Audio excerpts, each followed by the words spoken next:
マックスが155キロの段階でも、これができると200キロまでラックアップができて5秒間止まることができます。皆さんこんにちは、うつベンチです。今回はベンチプレス最強のフォーム練習法を紹介しますというお話をしていきたいと思います。ベンチプレスが強くなりたいけど、なかなかフォームが上達しない、どのように練習すればいいかわからないという方は結構多いんじゃないかというふうに思います。これはベンチプレスのフォームは非常に個別性が高く、しかもできているかできていないかという判断基準が明確になっていないからです。こういったことが原因でベンチプレスのフォームが上達しない、それに伴って重量が伸びないという人は多いです。そこで今回ベンチプレスのフォームを練習する上で僕が最強だと思っている練習方法をお話しします。この練習方法を行うことでベンチプレスのフォーム習得に関する重要な項目を改善することができます。この重要な項目ができると重量が伸びるフォームを身につけることができるので、ぜひ参考にしてください。このチャンネルではベンチプレスが強くなるための動画をいろいろ出していますので、気になる方はチャンネルに遊びに来てください。役に立ちそうだなと思ったらチャンネル登録をよろしくお願いします。うつベンチ LINE 公式アカウントでは無料でメニュー作成やフォームチェック、お悩み相談もやっていますので、概要欄からお気軽に友達追加とメッセージください。3ヶ月以上メニュー作成を継続していただいた方のマックス更新率は去年1年間の実績で 90% 以上というふうになっています。文字起こしのブログもやっていて、YouTube 動画を記事にしたり、ブラッシュアップしたり、まとめたり、あと18号プログラムの計算ツールとか RM 換算の計算ツールなども置いていますので、ベンチプレス研究所と検索してみてください。それでは本題に入りましょう。冒頭でもお伝えしたように、ベンチプレスを行う中で、フォームがなかなか上達しない、練習方法がわからないという方は結構多いと思います。実際にうつベンチ LINE 公式アカウントでこういった疑問とか不安からフォームチェックのご相談をいただくことはよくあります。ベンチプレスにおけるフォームというのは重量アップに直結してきますので、この問題を放置しているとトレーニングをしているのにベンチプレスの重量が伸びないということになりかねません。厄介なのはこういったフォームの癖は直すのが非常に難しい上に時間がかかるということです。一度染みついてしまったフォームを修正するにはちゃんとした方法でやらないと半年、1年、下手するとずっと治らないかもしれません。それ以前にフォームのエラーに気づけないまま重量が伸び悩んでいる人が非常に多いです。こうなってしまう原因にはいくつかの背景がありますが、あなた自身のやり方が悪いというよりも、トレーニング業界全体の問題として、定量的な分析とか分析ができるように教育をしてこなかったということもあると思っています。定量的というのは数字にできる判断材料のことで、反対が定性的、つまり数字にできない感覚的な判断材料のことです。ベンチプレスのフォームは定性的な部分が非常に多いです。ざっくりの感覚ですが、8割ぐらいが定性的な部分、つまり感覚的な部分でできています。ですが、この感覚的な8割が重量アップに8割影響を与えるかというと、そうではなくて、2割の定量的な部分が8割ぐらいの割合で重量アップに重要だと思っています。ですが、ベンチプレス動作を定量的に分析して教育している人は驚くほど少ないです。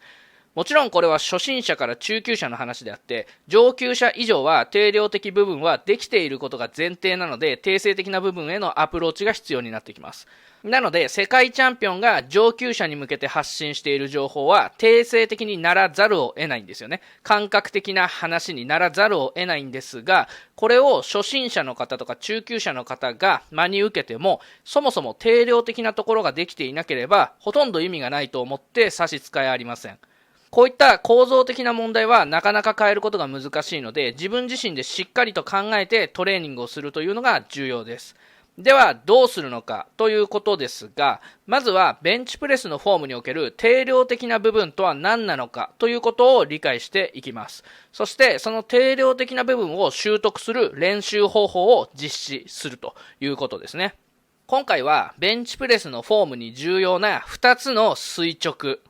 というのは定量ですね。90度のことです。この2つの垂直を習得するための練習方法をお伝えしていきます。じゃあこの垂直というのは何なのかということなんですが、1つ目の垂直はラックアップの受けの腕は垂直です。ラックアップでバーをラックから外した後にスタートポジションで止まることをラックアップの受けと言います。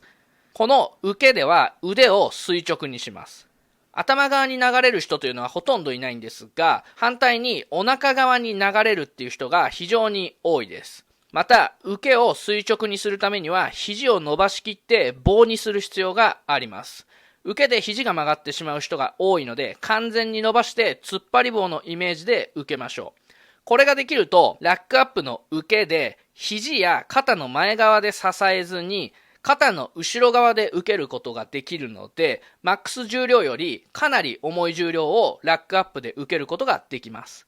二つ目の垂直は全局面での前腕垂直です。これはラックアップはもちろんなんですが、下ろし、ボトム、挙上中に前腕は常に垂直に保ちます。これに関しても頭側に流れる人っていうのは比較的少ないんですが、お腹側に流れる人が非常に多いです。前腕がお腹側に傾いたまま下ろすと、挙上のフェーズで自分が上げたい方向と上腕三頭筋の出力方向が合わなくなるので、バーに力を伝えることができません。また、肩関節からのモーメントアームが長くなるので、力学的な損失というのも大きいです。モーメントアームが長くなるので、特に肩鎖関節を痛める可能性が高くなります。これは基本というよりも物理の原則ですよね。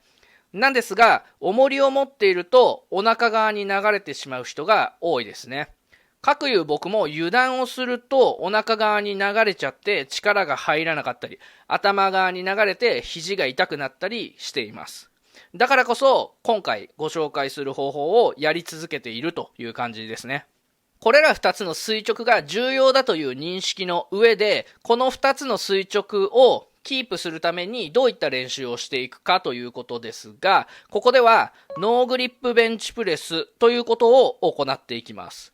ノーグリップベンチプレスはグリップを握らずに行うベンチプレスのことで、おそらく僕以外の方もやってらっしゃる方はいるんですけれども、ネーミングに関しては僕がつけました。僕一応ベンチプレスオタとしてオタ活の一環としていろいろ調べているんですが、ノーグリップベンチプレスというネーミングは出てこないんで、多分名前はないんだと思います。もし正式な名称をご存知の方がいたらコメントで教えていただけると助かります。さて、ではノーグリップベンチプレスに関して具体的なやり方をご説明します。とは言っても、いつも通りフォームを組んで、グリップは握らずに乗せるだけにするという感じですね。この状態でラックアップして、受けて、下ろしてあげます。簡単に言うとこんな感じです。この時にグリップはサムレスにしないようにしてください。サムレスにすると普段のグリップから離れた形になってしまうのと、バーが落下する危険性が高くなります。なのでサムレスではなくサムアラウンドにして握り込まないようにします。具体的にこの種目で何を修正していくかというところをお話しします。ここまでの説明でフォームの定量的、数字的な部分ですね。これが大事だというお話をしましたが、ノーグリップベンチプレスではラックアップの受け、前腕の2つの垂直を強制的に修正することができます。やっていただけるとわかると思うんですが、グリップを握り込まないので、ラックアップの受けとか下ろし、ボトム、挙上のフェーズで腕とか前腕が傾いてしまうと、バーが手のひらで転がってしまいます。ある程度の重さのバーが手のひらで転がってしまうと、まともにベンチプレス動作はできません。ですので、転がらないように動作を行わないように練習すると、ラックアップの受け位置はおのずと垂直になって、動作中の前腕も傾かないようになります。握らない状態で腕が垂直、前腕が垂直というのができるようになって、それが体が覚えるまでやり込むと、しっかりとグリップしても垂直を保ったまま動作ができるようになります。ここまでが定量的なノーグリップベンチプレスの効果なんですが、実は定性的な効果も結構あります。まず、ラックアップの受けが垂直になることで、ラックアップの受けのこの段階で肩甲骨に重さを乗せやすくなります。これはまた別のテクニックではあるんですけれども、ラックアップの受けを垂直にすることで、重りは重力方向真下にかかることになります。肩甲骨を寄せて下げる、肘を伸ばすという基本を守っていれば、重さは肩の後ろ側にかかることになります。肩関節というのは上腕骨と肩甲骨からできていますから、肩の後ろに重さがかかるということは、重さで肩甲上腕関節がベンチ台方向に押し込まれることになります。そうすると、テコの要領で肩甲骨の内側と下角が上に上がって、肩甲骨が胸郭を押し上げることで、より胸を張ることができます。今、さらっと言いましたけど、この動きはベンチプレスの奥義だと思います。高重量が上がるかどうかというのは、ベンチプレスの全局面において、この肩甲骨の動きをコントロールできるかどうかにかかっています。ラックアップの受けを垂直にすることは、この動作の第一歩であって、ものすごく重要なフェーズです。実際のベンチプレス動作においては、下ろし動作の初め半分ぐらいですね。このぐらいの領域は、この段階で決まってくると考えています。また、ラックアップの受けで腕を垂直にすることができると、驚くほどこのスタートポジションの部分が楽になります。マックス挑戦のラックアップの受けで腕がプルプルしてしまう人って結構多いんですけれども、これはラックアップの腕が垂直ではないとか、もしくは肘が曲がっていて、肩の後ろで重さを受けれてないからなんですよね。ほとんどの場合がですよ。これができていれば、もちろん重量にもよるんですけど、マックスプラス20キロぐらいまでラックアップしても5秒ぐらい止まることができるはずなんですよ。実際に僕もマックス155キロの段階で180キロのラックアップ、受け5秒停止するっていうのができています。この動画を撮った後にもう一度ラックアップやってみたんですけれども、マックスが155キロの段階でも、これができると200キロまでラックアップができて5秒間止まることができます。なので、マックスで受けがギリギリっていうのは、ラックアップの受けができてないと思っていいと思います。その第一段階として、ラックアップの受けで腕が垂直っていうのは非常に大事な要素で、そのための練習方法として、ノーグリップベンチプレスというのは最強です。